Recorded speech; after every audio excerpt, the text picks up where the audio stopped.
তো একজন আমার আবার চিঠি লেখছে, হুজুর আপনি যে বসো বসো বলেন, অনেক মুরব্বীও তো আছে। আমি বলি ভাই আমার মাহফিলে মুরব্বীরা কম, ইয়াংরা বেশি, ঠিক কিনা?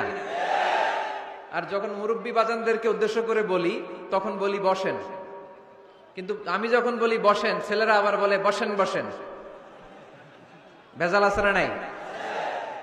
তো এই জন্য বসো বললেও ঝামেলা, বসেন বললেও, হুজুর বিয়ে করলেও দোষ, হুজুর বিয়ে করে না এটাও দোষ, হুজুর দেখতে সুন্দর এটাও দোষ, হুজুর দেখতে বেশি স্মার্ট না এটাও দোষ, হুজুর খায় কম খাইতে পারে না দোষ, হুজুর খায় বেশি এটাও।